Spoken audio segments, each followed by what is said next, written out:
ये एक ऐसी जंग जिसमें 2 करोड़ से ज्यादा लोग मारे गए थे, 50,000 से ज्यादा लोग तो केवल भारत के मारे गए थे।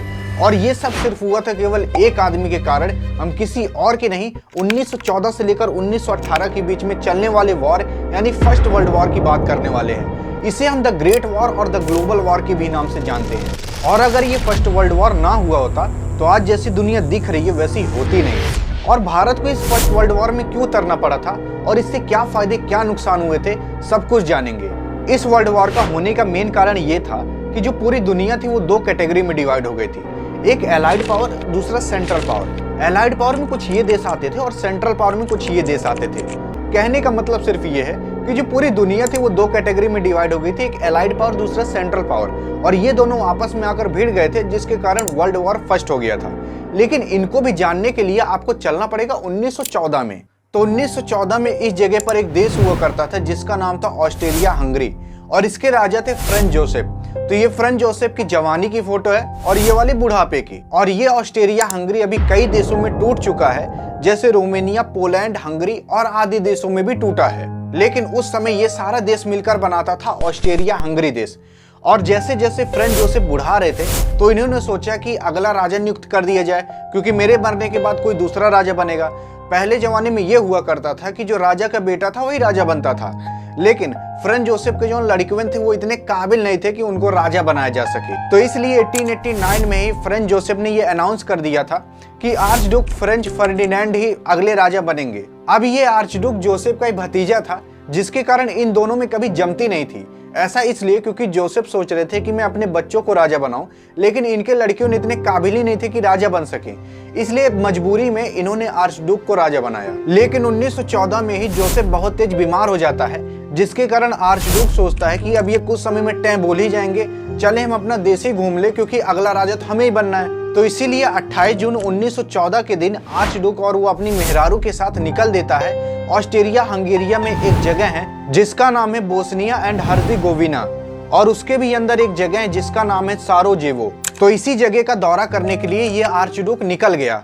लेकिन इस आर्चडुक को मना किया गया था वहां मत जाओ दौरा करने के लिए। लेकिन ये भगवती धरा किसी की बात माना ही नहीं। अगर ये बात मान लेता ना तो आज वर्ल्ड वॉर होता ही नहीं। तो यहाँ पर जाकर इसके साथ क्या हुआ जो वर्ल्ड वॉर का कारण बना, इसको अभी आगे जानेंगे। लेकिन इसको यहाँ पर जाने के लिए मना क्यों किया जा रहा था? तो आर्चडुक को मना इसलिए किया जा रहा था क्योंकि जो बोस्निया हर्जेगोविना जगह है पहले वो पूरा देश हुआ करता था, लेकिन इस भगवती धरे ने उस देश को जीत करके ऑस्ट्रिया हंगरी में शामिल कर लिया, जिसके कारण यहाँ की जो रहने वाली जनता थी वो बहुत नाखुश थी। और इसी कारण यहाँ की जनता ने क्रांतिकारी का रूप ले लिया था। और यहाँ पर एक क्रांतिकारी ग्रुप था जिसका नाम था ब्लैक हैंड। इसी कारण आर्चडुक को मना किया जा रहा था कि यहाँ पर मत जाइए, यहाँ पर आपके लिए खतरा है। लेकिन आर्चडुक कहा नहीं, हम जाएंगे वहां पर। अब फ्रांस जोसेफ जैसे टाइम बोल जाएंगे, जाकर हम वहां पर देख लें कैसी कंडीशन है। तो ये आर्चडुक अपनी मेहरारू को लेकर वहां पर पहुंच गया। अब जैसे ही आर्चडुक बोस्निया हर्जेगोविना के साराजेवो शहर में पहुंचा तो उसी भीड़ में से एक आदमी ने इसके ऊपर बॉम्ब से हमला कर दिया। लेकिन ये जो बॉम्ब था इसी के गाड़ी से टकराकर दूसरी तरफ जा गिरा, जिसके कारण आर्चडुक और उसकी मेहरारू तो कुछ नहीं हुआ, लेकिन इसके गाड़ी के जो दूसरी तरफ खड़े थे वो सब घायल हो गए। और उन सबको अब ले जाया गया था हॉस्पिटल। अब ये जो हॉस्पिटल में भर्ती थे उनको आर्चडुक और इसकी मेहरारू देखने जाने लगे। और जैसे ये लोग रास्ते में जा रहे थे ना तो वहां पर एक 19 साल का लड़का खड़ा था। उसी रास्ते में ही आर्चडुक और इनकी मेहरारू को दोनों को गोली मार के हत्या कर देता है। और इस 19 साल के लड़के का नाम रहता है गैव्रिलो प्रिंसिपे। लेकिन ये जो लड़का था ये 20 साल का नहीं था, 20 साल से केवल 2 महीने छोटा था, जिसके कारण इसको फांसी की तो सजा नहीं दी गई, लेकिन इसको 20 साल जेल की सजा दी गई थी। और ये 19 साल का लड़का गैव्रिलो प्रिंसिप बताया जाता है कि उसी ब्लैक हैंड ग्रुप का था। अब यहाँ पर ध्यान देने की बात यह है कि जो आर्चडुक था वो सोचा था कि जो फ्रेंच जोसेफ है वो बीमार चलने टपक जाएंगे, उसके बाद मैं राजा बन जाऊंगा। लेकिन आर्चडुक वो फ्रेंच जोसेफ से पहले टपक गया। और जैसे ये टपका बताया जाता है कि इसी बात से वर्ल्ड वॉर 1 स्टार्ट हो गया। अब आप सोच रहे होंगे कि यहाँ पर इसके अंदर तो ऐसी कोई खास बात नहीं थी आर्चडुक के अंदर कि वर्ल्ड वॉर 1 स्टार्ट कर दे। तो ऐसा क्या हुआ था कि वर्ल्ड वॉर 1 स्टार्ट हो गया? हालांकि वर्ल्ड वॉर 1 की जो प्रिपरेशन थी वो बहुत पहले से चलते आ रही थी, यानी कि कुछ ऐसे ही माहौल बन रहे थे जो इसके कारण वर्ल्ड वॉर 1 स्टार्ट हो सके। जैसे पहला कारण था सीक्रेट ट्रीटीज, जिसे कि हम गुप्त संधि भी कहते हैं। तो इस गुप्त संधि में दो देश आपस में अलायंस बना लेते थे, एक गठबंधन बना लेते थे और कहते थे अगर तुम पर कोई हमला करेगा तो मैं बचाऊंगा, मुझ पर कोई हमला करेगा तुम बचाना। इस तरीके से पूरी दुनिया आपस में एक अलायंस बनाते चली गई थी। जैसे ब्रिटेन ने फ्रांस से बना लिया था, अगर फ्रांस पे कोई हमला करता तो ब्रिटेन बचाता और ब्रिटेन पे कोई हमला करता तो फ्रांस बचाता। और इन गुप्त संधियों की शुरुआत बिस्मार्क ने की थी। इन संधियों में आप दो संधि याद रख सकते हो जो कि बहुत मेन थे। एक ट्रिपल अलायंस जो कि 1882 में हुआ था, जो कि ऑस्ट्रिया हंगरी और जर्मनी एम्पायर और इटली के बीच में हुआ था। यानी कि ये तीनों देश आपस में आकर मिले और एक गुप्त संधि बनाए और इन संधि में ये कहा गया कि अगर इन पर कोई हमला करेगा तो ये दो देश बचाएंगे, इन पर कोई हमला करेगा तो ये दो देश बचाएंगे। और ये जिस देश के बीच में संधि होती थी केवल उन्हीं देशों को पता रहता था, बाकी किसी और को नहीं पता रहता था। दूसरी मेन संधि हुई थी 1907 में ट्रिपल इंटेंटे, जिसमें तीन देश थे, रशिया, ब्रिटेन और फ्रांस। और ये तीनों देशों ने कहा था कि अगर हम पर कोई हमला करेगा तुम दो देश बचाना, तुम पर कोई हमला करेगा तो हम दो देश बचाएंगे। और इसी तरीके से करते करते पूरी दुनिया एक गठबंधन, एक अलायंस के रूप में बंध चुकी थी और ये बहुत बड़ा मेन कारण बना था फर्स्ट वर्ल्ड वॉर होने का। अब इसकी वजह से कैसे वर्ल्ड वॉर हो सकता है, अभी ये आपको आगे पता चलेगा। दूसरा मेन कारण था यूरोपियन पावर का इनबैलेंस होना। उस दौरान यूरोप में जितने भी देश थे वो बहुत मजबूत थे, केवल जर्मनी को छोड़कर। लेकिन जर्मनी में 1871 में जैसे ही बिस्मार्क लीडर बनता है, जर्मनी बहुत स्ट्रांग होता चला जाता है, जिसके कारण जो जर्मनी था वो बाकी सभी देशों के लिए एक कॉम्पिटिटर का काम करने लगता है। ये भी एक मेन कारण बताया जाता है वर्ल्ड वॉर होने का। तीसरा मेन कारण है मिलिट्रिज्म। इसमें जितने सभी देश थे वो अपनी मिलिट्री बढ़ाते चले जाते हैं। अभी तो जो लड़ाइयाँ लड़ी जाती है वो टेक्नोलॉजी के बेस पर लड़ी जाती हैं, पहले आर्मी के बेस पर लड़ी जाती थी। यानी कि जिसकी आर्मी जितनी ज़्यादा वो उतना मजबूत देश रहेगा, जिसके कारण सभी लोग अपनी आर्मी बढ़ाने के चक्कर में लग गए थे। इसी कारण जो जर्मनी था वो अपने इनकम का 85% पूरा इन्वेस्ट कर देता था आर्मी के ऊपर। और इसी दौरान बिस्मार्क की मौत हो जाती है और नया लीडर बनता है केसर विलियम। और ये भी भगवती धरा ठान लेता है कि अब मैं जर्मनी को सुपर पावर बना कर रहूंगा, और ये भी चोट्टा बनता है वर्ल्ड वॉर 1 का कारण। और चौथा मेन कारण बना था वर्ल्ड वॉर का न्यूज़पेपर। आप जानते होंगे जहां पर डिस्कवरी वाले नहीं पहुंच पाते वहां पर मीडिया वाले पहुंच जाते हैं। तो उस दौरान जो न्यूज़पेपर आते थे उसमें इतने भड़काऊ आर्टिकल लिखे रहते थे कि एक देश का दूसरे देश के प्रति पूरा खून खौलने लगता था। पांचवा मेन कारण बना इंपेरियलिज्म, यानी कि साम्राज्यवाद। पहले के लोग सोचते थे कि हमें हमेशा अपना बड़ा बनाना चाहिए, अरे मतलब साम्राज्य बड़ा बनाना चाहिए। यानी कि लोग एक देश से दूसरे देश से लड़ाई करते थे, जैसे ही उसको जीत जाते थे उसको अपने देश में शामिल कर लेते थे। ऐसे कई देश कर करके अपने देश को बड़ा बनाने की कोशिश कर रहे थे। कुछ ऐसे ब्रिटेन इंडिया के भी ऊपर कर रहा था, यानी कि ब्रिटेन इंडिया के ऊपर कब्जा करके बैठा था और उसे चुट्टन को लगता था कि ये जो इंडिया है वो अब ब्रिटेन का हो जाएगा। ऐसे ही ब्रिटेन ने और भी कई देशों पर कब्जा करके बैठा था और ऐसे ही दुनिया में कई देश थे जो कि अलग अलग देश पर कब्जा करके बैठे हुए थे। और ये भी एक मेन कारण बना था वर्ल्ड वॉर होने का। तो ये कुछ कारण थे जिसके वजह से वर्ल्ड वॉर 1 चालू हुआ था। लेकिन वर्ल्ड वॉर 1 की पहली चिंगारी कहाँ से उठी थी, इसको जानने के लिए आपको चलना पड़ेगा उस 19 साल के लड़के के पास जिसका नाम गैवरिलो प्रिंसिपे था। इसी ने ही 28 जून 1914 को आर्चड्यूक की हत्या की थी। और ये गैवरिलो प्रिंसिपे बताया जाता है कि ब्लैक हैंड ग्रुप से बिलोंग करता था। और ये black hand group Bosnia Herzegovina देश का था और इसको सपोर्ट करता था सर्बिया। तो सपोर्ट इसलिए करता था क्योंकि जो बोस्निया हर्जेगोविना देश है और जो सर्बिया है, इन दोनों में स्लाविक रोग रहते थे, जिसके कारण सर्बिया इनकी मदद करता था। इसीलिए कहा जाता है कि आर्चड्यूक की हत्या में सर्बिया का भी हाथ है। और इसी कारण ऑस्ट्रिया हंगरी ने 23 जुलाई 1914 को सर्बिया को एक नोटिस भेजा और उस नोटिस में 10 बातें लिखी हुई थी, जिसमें से 8 बातें तो सर्बिया मान गया लेकिन 2 बातें नहीं माना। अब उन 2 बातों में ये लिखा था कि जो सर्बिया है वो अपने आप को ऑस्ट्रिया हंगरी के आगे सरेंडर कर दे और ऑस्ट्रिया हंगरी में आकर शामिल हो जाए। लेकिन ये 2 बातें सर्बिया माना नहीं। और जब यही 2 बातें नहीं मानता है ऑस्ट्रिया हंगरी की सर्बिया, तो ऑस्ट्रिया हंगरी सर्बिया पर हमला कर देता है, जिसके कारण सर्बिया अब जाता है मदद मांगने रूस से।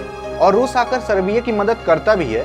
ऐसा इसलिए क्योंकि जो रूस है और जो सर्बिया है, इसमें जो मेजॉरिटी पॉपुलेशन है वो स्लाविक पॉपुलेशन है। और भी ऐसे रूस के कई पर्सनल कारण थे जिसके कारण ये आकर सर्बिया की मदद करने लगा। और जैसे ही सर्बिया रूस से मदद मांगता है तो ऑस्ट्रिया हंगरी को याद आता है कि हमने 1882 में एक अलायंस बनाया था जिसका नाम था ट्रिपल अलायंस।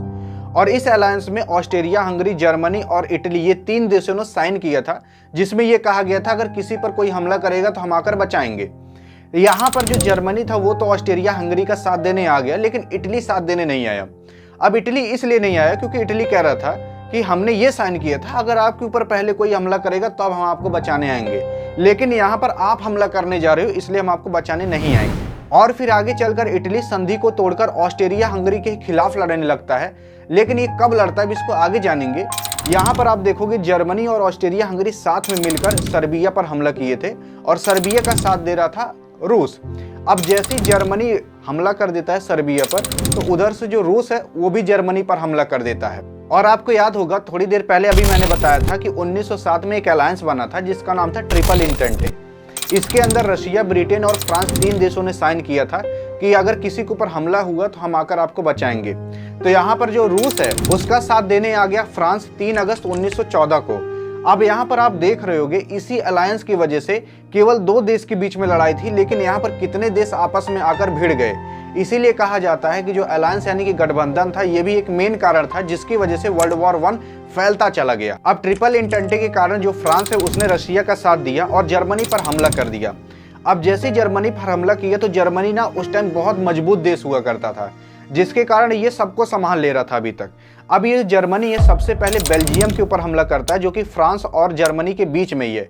बेल्जियम के ऊपर ये इसलिए हमला करता है, हालांकि इसमें बेल्जियम का कोई हाथ नहीं था युद्ध में, लेकिन ये बेल्जियम के ऊपर इसलिए हमला करता है क्योंकि ये चाहता है कि अगर मैं इस रास्ते से जाऊंगा तो मैं बहुत अंदर तक जा सकता हूँ फ्रांस के, जिसके कारण ये जो जर्मनी है ये फ्रांस के लगभग जो कैपिटल है वहां तक भी ये पहुंचने वाला था। तो यहाँ पर जो छोटा सा देश है बेल्जियम जिसके ऊपर जर्मनी ने हमला कर दिया है, इसने भी एक संधि साइन कर रखी थी ब्रिटेन के साथ जिसका नाम था ट्रीटी ऑफ लंदन। और इसमें यह लिखा था अगर ब्रिटेन पर कोई हमला कर देगा तो बेल्जियम मदद करने आएगा, और अगर बेल्जियम पर कोई हमला कर दिया तो ब्रिटेन मदद करने आएगा, जिसके कारण 8 अगस्त 1914 को ब्रिटेन मदद करने आ गया बेल्जियम का, और इसीलिए ब्रिटेन ने जर्मनी पर हमला कर दिया। अब आप यहाँ पर देख रहे हो जो जर्मनी है वो अकेले कितने लोगों से लड़ रहा है, फ्रांस से, ब्रिटेन से, बेल्जियम से और रशिया से लड़ रहा है, और इधर ऑस्ट्रिया हंगरी की भी मदद कर रहा है। तो अकेले जर्मनी इतना मजबूत था उस टाइम कि वो इतने सब लोगों से लड़ ले रहा था और कोई इसको हरा भी नहीं पा रहा था। तो मिलिट्रिज्म कैसे बहुत बड़ा कारण बना इस वर्ल्ड वॉर का आप देख रहे हो। अब अगर हम इधर थोड़ी दूर पर आए तो इधर ऑटोमन एम्पायर हुआ करता था। ये ऑटोमन एम्पायर अभी करंट में कई देशों में टूट गया है, जैसे सीरिया, फिलिस्तीन, ईरान, टर्की आदि देशों में टूट गया है। अब ये सब देश टूटे कैसे थे अभी आगे जानेंगे, लेकिन ये जो ऑटोमन एम्पायर था इसकी कई सौ सालों से रसिया से दुश्मनी चल रही थी। अब इधर रसिया जर्मनी से लड़ने लगा था, तो इसी झटके में ये ऑटोमन एम्पायर जाकर हमला कर दिया रसिया पर, और उधर जो इटली था वो ब्रिटेन और फ्रांस का साइड चला गया और ऑस्ट्रिया हंगरी के खिलाफ लड़ने लगा। अगर अभी तक आप यहाँ पर ध्यान दो तो करंट में अमेरिका इस वर्ल्ड वॉर में नहीं घुसा है, लेकिन आप सुने होंगे कि अमेरिका ने इस वर्ल्ड वॉर को खत्म किया था। तो कैसे? यहाँ पर जो जर्मनी रहता है इसने एक गलती कर दी थी। तो 7 मई 1915 को जर्मनी ने एक पैसेंजर शिप को डिस्ट्रॉय कर दिया था, और उस पैसेंजर शिप में 1153 लोग मारे गए थे, जिसमें से 128 लोग अमेरिका के थे। और अब यहाँ पर एक बहाना मिल गया कि अमेरिका वर्ल्ड वॉर में उतर सके, लेकिन केवल यही एक बहाना नहीं था। यहाँ पर जो जर्मनी है इसने मेक्सिको को एक लेटर यानी पत्र भेजा था, और उस पत्र में ये लिखा था कि तुम अमेरिका पर हमला कर दो, लेकिन मेक्सिको ने हमला नहीं किया था अमेरिका के ऊपर, और ये पत्र अमेरिका के हाथ लग गया। और जैसे ही अमेरिका के हाथ लगा तब तो अमेरिका को भैया पूरा कारण मिल गया कि अब हम वर्ल्ड वॉर में उतर सकते हैं। तो इसके बाद अमेरिका भी इस वर्ल्ड वॉर में उतर गया, और अमेरिका ब्रिटेन और फ्रांस के साइड से लड़ रहा था और जर्मनी के खिलाफ लड़ रहा था। लेकिन इससे पहले जब अमेरिका वर्ल्ड वॉर में नहीं उतरा था तो अमेरिका केवल हथियार बेचा करता था, यानी कि जितने लोग जंग लड़ रहे हैं उनको हथियार बेचने का काम अमेरिका करता था, जिसके कारण वर्ल्ड वॉर 1 और वर्ल्ड वॉर 2 में अमेरिका ने इतने हथियार बेचे, और अमेरिका आज जो इतना अमीर है वो सब वर्ल्ड वॉर 1 और वर्ल्ड वॉर 2 की ही देन है। और उसी टाइम अमेरिका में इतने पैसे आ गए थे और बाकी देश कंगाल हो गए थे, और उसी टाइम अमेरिका ने अपने यूएस डॉलर को भी मजबूत बना लिया। लेकिन इसी टाइम जो रूस है वो पूरा कंगाल हो चुका था, जिसके कारण रूस ने सोचा कि अब हम इस युद्ध से बाहर हो जाते हैं, जिसके कारण जो रूस है उसने 1918 में जर्मनी से शांति समझौता कर लिया, और उस शांति समझौता में ये था कि अब हम इस युद्ध से बाहर होते हैं, जिसके कारण अब ये जो जर्मनी है वो रूस के साइड से अपनी सेना को हटाकर पूरा फ्रांस की ओर लगभग कर ली थी, जिसके कारण जो जर्मनी है वो फ्रांस के अंदर तक घुस गई थी। लेकिन अब यहाँ पर फ्रांस को बचाने के लिए दूसरी तरफ से अमेरिका आ रहा था, और अमेरिका भी फ्रांस और ब्रिटेन की साइड होकर लड़ रहा था। अब अगर आप इसमें देखोगे तो इसमें 2 चीजें लिखी हुई हैं ऊपर, एक एलाइड पावर, दूसरा सेंट्रल पावर। अब यहाँ पर जो फ्रांस और ब्रिटेन की साइड जितने देश थे वो सब एलाइड पावर में आते थे, और जो जर्मनी, ऑस्ट्रेलिया, हंगरी के साइड थे वो सब सेंट्रल पावर में आते थे। अब यही सारे देश आपस में आकर भिड़ गए थे, जिसके कारण ये पूरा वर्ल्ड वॉर हो गया था। अब ये कैसे सारे देश एलाइड पावर में आओ और कैसे सेंट्रल पावर में आए ये तो आप जाने होंगे, लेकिन आप इसमें ढूंढ रहोगे इंडिया नहीं मिल रहा होगा। तो इंडिया भी एलाइड पावर के भी अंदर आता था, क्योंकि उस टाइम जो इंडिया था वो ब्रिटेन का गुलाम था, जिसके कारण इंडिया को ब्रिटेन की साइड से लड़ना पड़ा। और यही एलाइड पावर ने 1918 में सेंट्रल पावर को पूरी तरीके से हरा दिया था, और 11 तारीख 11 महीना 1918 के 11 बजे जाकर जो जर्मनी उसने सरेंडर कर दिया था और वर्ल्ड वॉर खत्म हो गया था। लेकिन इस वर्ल्ड वॉर में 1 करोड़ से ज्यादा सेना मारी गई थी, 1 करोड़ से ज्यादा आम आदमी मारे गए थे, और इंडिया के ही केवल 50,000 से ज्यादा सैनिक मारे गए थे। ये तो केवल एक रिकॉर्ड है कि इतने लोग मारे गए थे, लेकिन कितने लोग गायब हुए, कितने लोग बंदी बना लिए, कितने लोग मिले ही नहीं, इसका ढंग से आज तक कोई रिकॉर्ड ही नहीं बना। लेकिन इस वर्ल्ड वॉर 1 में एक अच्छी चीज हुई थी। जैसे पहले क्या होता था कि एक जो महिला है उसको कोई दर्जा मिलता नहीं था कि वो पैसे कमा सके, कोई बाहर का काम कर सके।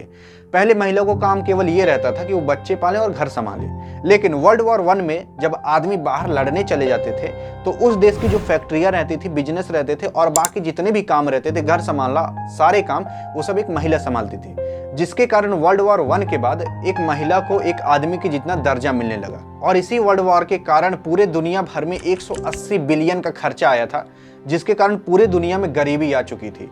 लेकिन कमाया केवल एक देश था, जिसका नाम था अमेरिका। ये वर्ल्ड वॉर खत्म होने के बाद जो एलाइड पावर है, यानी कि जो जीते हुए देश हैं, उन्होंने एक मीटिंग बुलाई वर्साई महल में। ये फ्रांस के अंदर स्थित है। यहाँ पर डिसीजन लेना था कि जो हारे हुए देश हैं उनका किया क्या जाएगा। यहाँ पर जो फ्रांस, ब्रिटेन और अमेरिका है, ये 3 देश मेन माने जाते हैं। यहाँ पर रूस को नहीं बुलाया गया था। अब यहाँ पर जो एलाइड पावर है, यानी कि जो जीते हुए देश हैं, यानी कि जैसे फ्रांस, ब्रिटेन, अमेरिका, इन लोगों ने तय किया कि जो हारे हुए देश हैं उन लोगों से ट्रीटियों पर साइन करवाया जाएगा, यानी कि संधि पर साइन करवाया जाएगा। और कुछ संधियों पर तो हारे हुए देश से जबरदस्ती साइन करवाया गया था। अब ऐसे तो काफी सारी संधि थी, लेकिन अगर आप मेन संधि देखोगे, जैसे कि ट्रीटी ऑफ वर्साइलेस है, इसमें जर्मनी पर आरोप लगाया गया था कि जर्मनी ही इस वर्ल्ड वॉर 1 का कारण है, जिसके कारण जर्मनी पर कर्जा लाद दिया गया है। और वो कर्जा जर्मनी 1919 से भरता हुआ आ रहा था 2010 तक। 2010 में जाकर इसका ये पूरा कर्जा खत्म हुआ था। और जर्मनी पर यह भी कहा गया था कि जर्मनी अब 1 लाख से ज्यादा आर्मी नहीं रख सकता। और उस टाइम जर्मनी जर्मन अंपायर हुआ करता था, और जर्मनी का मैप कुछ ज्यादा ही बड़ा था। लेकिन इसके बाद जर्मनी के कुछ टुकड़े कई अलग अलग देशों को दे दिए गए थे। और दूसरी संधि थी ट्रीटी ऑफ सर्विस, जिसके अंदर ऑटोमन अंपायर साइन करवाया गया था, और ऑटोमन अंपायर को कई सारे देशों में तोड़ दिया गया था। तो आप देख रहे होगे अभी ये सारे देश ऑटोमन अंपायर दिखते नहीं होंगे, क्योंकि ये कई सारे देशों में टूट चुके हैं और तभी से इसको तोड़ दिया गया था। और तीसरी संधि थी ट्रीटी ऑफ सेंट जर्मन, जिसके कारण ऑस्ट्रेलिया, हंगरी को काफी सारे देशों में तोड़ दिया गया था। अभी आप देखते होंगे ये सब ऑस्ट्रेलिया, हंगरी, ऑटोमन अंपायर, ये सब देश अभी आपको कहीं मैप में दिखेंगे नहीं, क्योंकि वर्ल्ड वॉर 1 में ही इन सारे देशों को तोड़ दिया गया था। और जो हारे हुए देश थे उनको काफी बेइज्जत भी करा गया था और इन पे काफी आरोप लगाए गए थे। और यही कारण था कि वर्ल्ड वॉर 1 में ही वर्ल्ड वॉर 2 के बीज बो दिए गए थे, जिसके कारण एडॉल्फ हिटलर की तरह एक आदमी पैदा हुआ और वर्ल्ड वॉर 2 का कारण बना। तो वर्ल्ड वॉर 2 कैसे हुआ, बगल में क्लिक करके देख सकते हो। बाकी ये वीडियो पसंद आई हो तो लाइक करके बताओगे, सब्सक्राइब करके। यहाँ पर होती वीडियो एंड। वीडियो पसंद आई हो तो करिए अपने वाली के पास सेंड, ताकि वो भी कुछ पढ़ ले। मिलेंगे नेक्स्ट वीडियो में। जय हिंद, जय भारत।